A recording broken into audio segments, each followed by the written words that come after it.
I think I'll just highlight a couple of interrelated trends that I've been observing in the course of primary research in Yemen over the past couple of years that I think link very clearly to some of the key points that Laurent and I made in the chapter about Yemen's Sunni Islamist groups.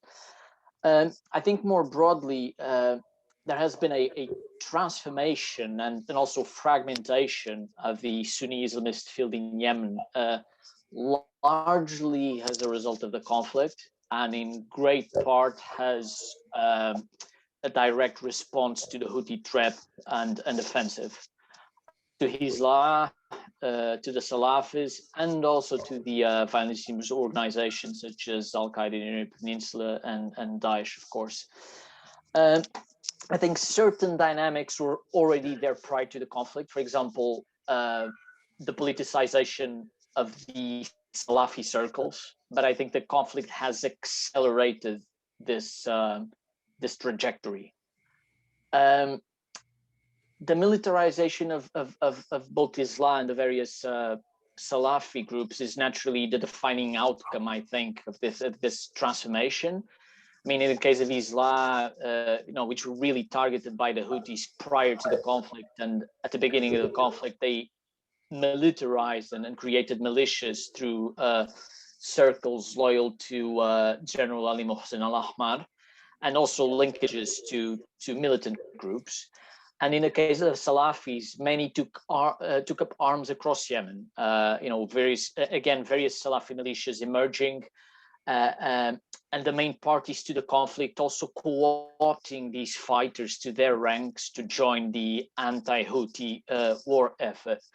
And this whole process, I think, has blurred the lines between Salafi militias and Salafi jihadists, and especially Al-Qaeda. So I think this process of militarization has been accompanied by all the grievances that a conflict such as Yemen's generate, and sectarian outlook as well towards the Houthis. So one can certainly talk also about a process of radicalization as well, almost as an inevitable outcome of these dynamics. I would just emphasize that, again, based on primary research conducted in Yemen over the past 2 years, clearly economic incentives trump ideological motivations as a driver of recruitment in the conflict. And ideological motivations, I think, declined for many Yemenis who have been disillusioned with the war and with the corruption of all the warring parties. And hardliners, be it on the Houthi side or on the Salafist Sunni extremist side, are comparatively few, but they are powerful and they are influential. So just to finish, with regards to the violent extremist organizations, I think since the open conflict that emerged in 2018 between Daesh and Al-Qaeda, especially in Al-Baida, both organizations seem to be on the decline, as a result of multiple factors, including fragmentation, again, splinter groups, the co-optation from other groups fighting in the conflict, and so on.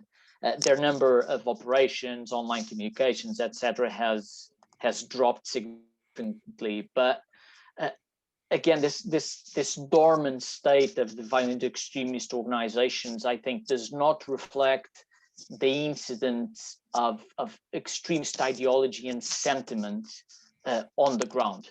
And so the question is, what's going to happen, in my view, to all of these militia and Salafi fighters once the main parties to the conflict, once the main parties to the conflict agree on some sort of understanding?